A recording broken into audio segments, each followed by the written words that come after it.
Good morning students. Welcome to SR Biology online classes. My name is Sampat राज नागर। तो इस chapter में कल अपन ने देखा था कि बीज की संरचना के बारे में अपन ने देखा था। थोड़ा सा अपन ने भ्रूण के बारे में देखा था कि भ्रूण कौन कौन से होते हैं। द्विबीजपत्री टाइप का भ्रूण होता है, एक बीजपत्री टाइप का भ्रूण होता है। भ्रूण के बाद अपन ने बीज की संरचना देखी थी। बीज की संरचना में अपन ने बीज आवरण देख लिए थे। बीज आवरण के बाद अपन ने जो भ्रूण था उसके बारे में अपन ने अध्ययन कर लिया था। बीज आवरण के बाद अपन ने बीज पत्र देखे थे। तो बीज पत्र जो होते हैं एंजियोस्पर्म पादपों में आवर्त बीजी जो पादप होते हैं उनमें बीज पत्र दो प्रकार के होते हैं। मतलब बीज पत्रों की संख्या के आधार पर एंजियोस्पर्म पादपों को दो कैटेगरी में डिवाइड करेंगे, जिन्हें अपन बोलते हैं द्विबीजपत्री बीज और एक बीजपत्री बीज। तो मतलब ऐसे बीज जिनमें दो बीज पत्र पाए जाते हैं उन्हें द्विबीजपत्री बीज कहते हैं, और जिनमें एक बीज पत्र पाया जाएगा उन्हें एक बीजपत्री बीज कहते हैं। तो यहाँ अपन देखते हैं बीज पत्र के एंजियोस्पर्म पादपों को बीज पत्रों की संख्या के आधार पर उन्हें दो भागों में बांटा गया है, द्विबीजपत्री बीज और एक बीजपत्री बीज, जिसे अपन बोलते हैं डाइकोटिलिडन सीड और मोनोकोटिलिडन सीड। इस प्रकार से अपन देखते हैं। तो टू कैटेगरी हैं, डाइकोटिलिडन सीड और मोनोकोटिलिडन सीड। जो डाइकोटिलिडन सीड है उसकी संरचना में क्या क्या होते हैं, स्ट्रक्चर में क्या क्या होते हैं, और मोनोकोटिलिडन सीड में क्या क्या देखने को मिलेगा। डाइकोटिलिडन जो सीड होगा उसमें दो बीज चोल पाए जाएंगे, जिसे टेस्टा और टेगमन कहा जाता है। इनमें बीज पत्रों की संख्या दो होगी। बीज पत्रों की संख्या कितनी होगी? दो। तो आप कह सकते हो यहां पर बीज पत्रों की संख्या क्या होगी, इसमें बीज पत्रों की संख्या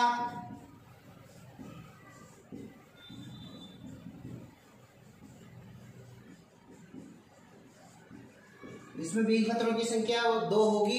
और साथ में क्या होगा, जो बीज पत्र होते हैं ना वो क्या करेंगे, भ्रूण को वो नवोद्भिद को क्या करेंगे, पोषण प्रदान करेंगे। नवोद्भिद से मतलब है जब कोई भी पौधा, जब सीड अपन जमीन में डालते हैं उससे सर्वप्रथम जो नया पौधा बनता है उसको नवोद्भिद कहा जाता है। तो आप कह सकते हैं जो बीज पत्र होता है वो भ्रूण को, नवोद्भिद को क्या कर देगा, पोषण प्रोवाइड करेगा। बीज पत्रों की संख्या दो रहेगी। जो भ्रूण रहेगा उसमें भ्रूण अक्ष पर रहेगा, भ्रूण अक्ष के साथ साथ उसमें मूलांकुर और परांकुर दोनों उपस्थित रहेंगे। उसके बाद भ्रूण कोश ऐसे जो भ्रूण को पोष मतलब ऐसी संरचना जो क्या दे, भ्रूण को पोषण दे, भ्रूण को पोषण देने वाली संरचना भ्रूण कोश कहलाती है। और कुछ जो अधिकांश जो द्विबीजपत्री पादप होते हैं, अधिकांश द्विबीजपत्री पादप अभ्रूणपोषी होते हैं, और अधिकांश एक बीजपत्री पादप क्या होते हैं, भ्रूणपोषी होते हैं। कुछ एक्सेप्शन भी आपको देखने को मिलेंगे। तो भ्रूणपोष जिसमें अनुपस्थित रहेगा वो अभ्रूणपोषी बीज कहलाएंगे, जिनमें भ्रूणपोष उपस्थित रहेगा वो भ्रूणपोषी बीज कहलाएंगे। और अभ्रूणपोषी को नॉन एंडोस्पर्मिक सीड का है। इसके एग्जांपल अभ्रूणपोषी बीज के एग्जांपल है मटर, चना, मूंगफली।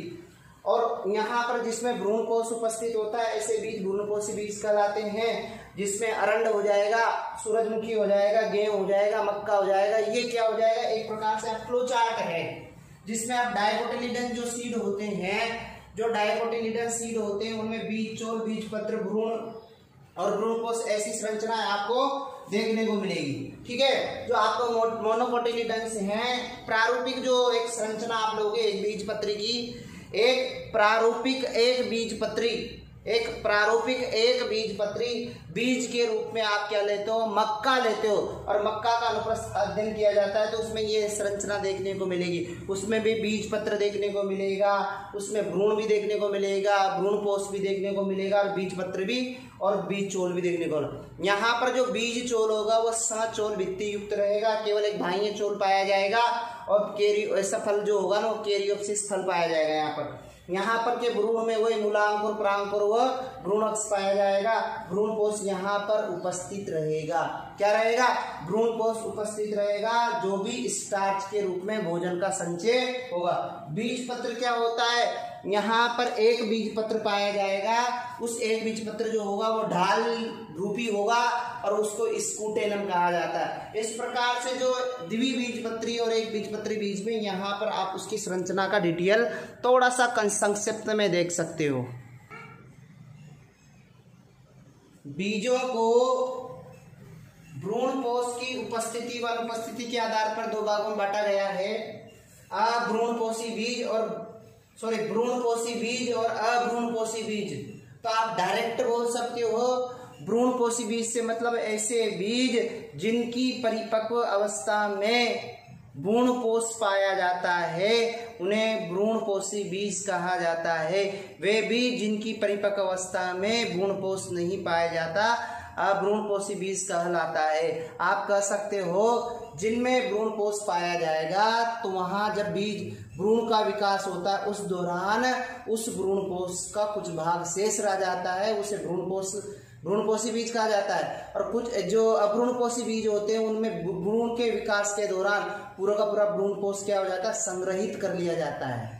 और कुछ जो रहता है वो बीज पत्रों के रूप में इकट्ठा हो जाता है, बीज पत्रों के रूप में पाया जाता है। भ्रूणपोषी बीज क्या हो गए, वे बीज जिनकी परिपक्व अवस्था में भ्रूणपोष पाया जाता है भ्रूणपोषी बीज कहलाते हैं। इनमें भ्रूणपोष उत्तर अंकुरण के समय उपयोग में ले लिया जाता है, जिससे बीज पत्र कैसे होते हैं, पतले व झिल्लीदार होते हैं। एल्बुमिनियस बीजों में भ्रूणपोष का कुछ भाग शेष रह जाता है क्योंकि इनमें भ्रूण विकास के दौरान इसका पूर्णतः उपयोग नहीं हो पाता है, इसलिए इनको एल्बुमिनस बीज हो गए। अधिकांश एक बीजपत्री पादपों के बीज एल्बुमिनस सीड कहलाते हैं। जैसे गेहूं, चावल, मक्का, ज्वार, बाजरा, ये सब अधिकांश एक बीजपत्री बीज है। भ्रूणपोषी द्विबीजपत्री जो बीज होते हैं, अरंड होती है, सूरजमुखी होती है, पपीता होता है, कपास होता है, ये सब क्या होते हैं, भ्रूणपोषी द्विबीजपत्री बीज। अब आता है अभ्रूणपोषी बीज। अभ्रूणपोषी बीज का मतलब है कि इस प्रकार के बीज में अवशिष्ट भ्रूणपोष नहीं होता, मतलब बचा हुआ शेष भ्रूणपोष नहीं होता है, क्योंकि इनमें भ्रूणों का जो विकास होता है उसके दौरान पूर्णतः उपयोग में ले लिया जाता है, इसलिए इनका भ्रूणपोषी बीज कहते हैं। डायरेक्ट आप बोल सकते हैं कि वे बीज जिनकी परिपक्व अवस्था में भ्रूणपोष अनुपस्थित होता है उन्हें अभ्रूणपोषी बीज कहते हैं। भ्रूणपोषी बीजों में अभ्रूणपोषी, कौन से बीजों में, अभ्रूणपोषी बीजों में भ्रूणपोष पोषक उत्तक होने के कारण क्या होगा, भ्रूण के विकास में ही अवशोषित कर लिया जाएगा। भ्रूणपोषी में क्या होगा, जो भ्रूणपोष था ये पोषक उत्तक होने के कारण जब भ्रूण का विकास होगा उस टाइम ही अवशोषित कर लिया जाएगा, तो भ्रूणपोष नहीं बचेगा। तो भ्रूणपोष से अवशोषित किया गया पोषक पदार्थ बीज पत्रों में क्या हो जाएगा, इकट्ठा हो जाएगा।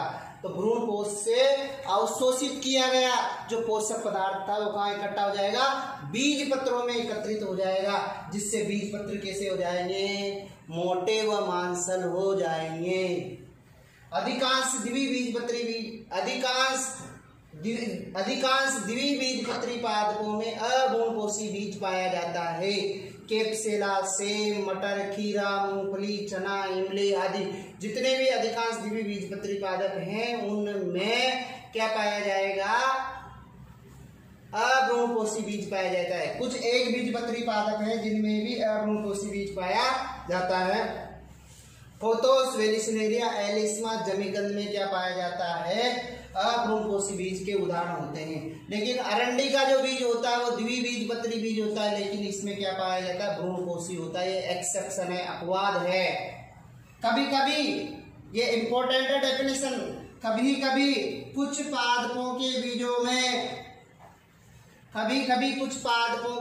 में क्या होता है, मैक्सिमम जो पादप होते हैं वहां डायरेक्ट अपन बोले कि मैक्सिमम जो पादप होते हैं उसमें बीजांडकाय डिस्ट्रॉय हो जाता है, नष्ट हो जाता है। लेकिन कभी कभी क्या हो, कुछ पादपों के बीजों में बीजांडकाय का कुछ भाग शेष रह जाता है, बीजांडकाय का कुछ भाग शेष रह जाता है जो भ्रूणपोष के बाहर जो भ्रूण कोश के बाहर एंडोस्पर्म के बाहर एक पतली झिल्ली के रूप में पाया जाता है, जिसे परिभ्रूण कोश कहा जाता है। पेरी एंडोस्पर्म का पेरी स्पर्म कहा जाता है, या आप इस पेरी स्पर्म कहा जाता है। ठीक है, जैसे एग्जाम्पल काली मिर्च, चुकंदर और पान सुपारी में ऐसा देखने को आपको मिलेगा।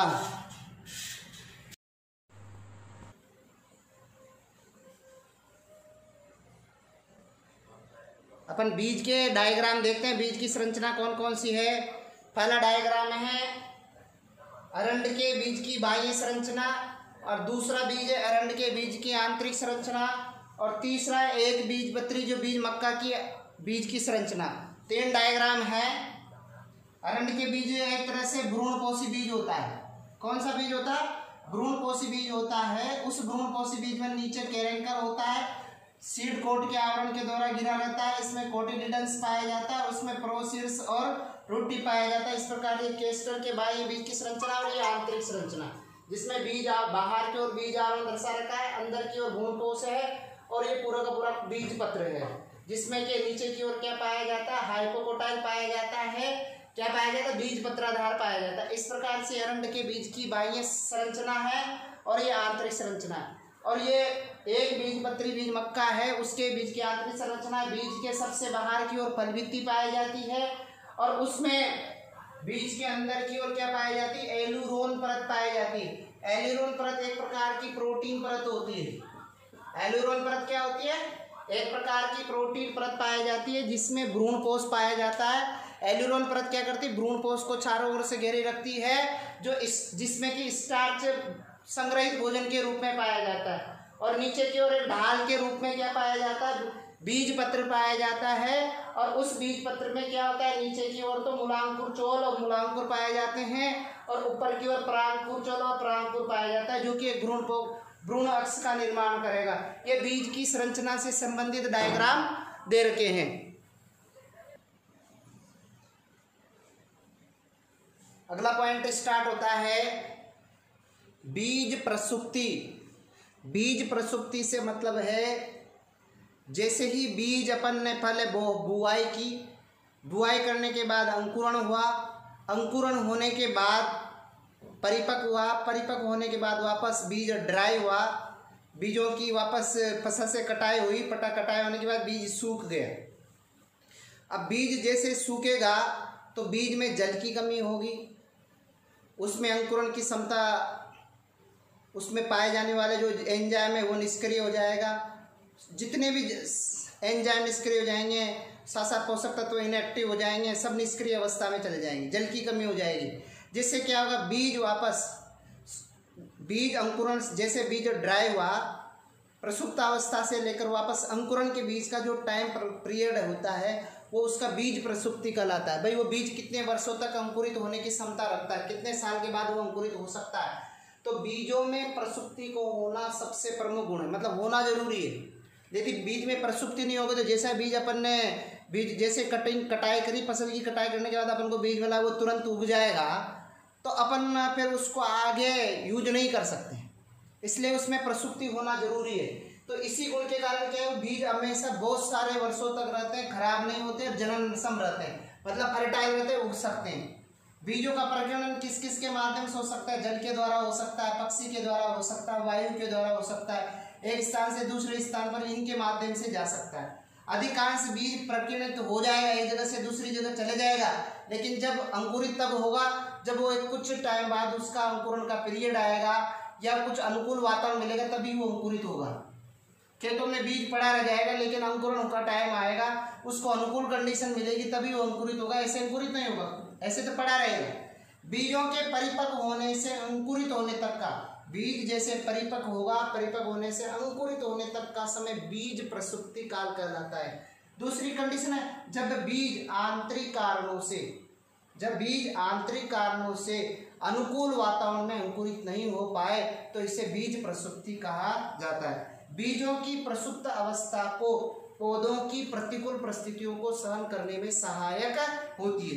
अब जैसे बीज परिपक्व होगा, परिपक्व होने के साथ साथ उसमें क्या हो जाएगी?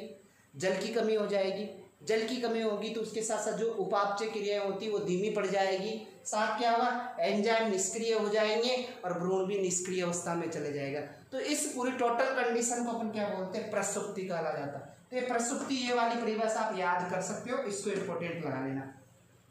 जैसे एग्जाम्पल है, ऑक्जेलिस के बीजों में अंकुरण क्षमता कुछ दिनों में समाप्त हो जाती है। मतलब बीज जो ऑक्जेलिस है, उस ऑक्जेलिस में जो अंकुरण क्षमता होती है वो कुछ दिनों में समाप्त हो जाती है।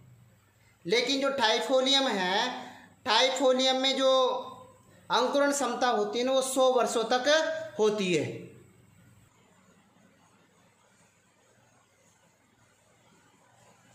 कमल का जो बीज होता है उसकी जो अंकुरण क्षमता होती है वो 1000 वर्षों तक भी रुका रहेगा ना।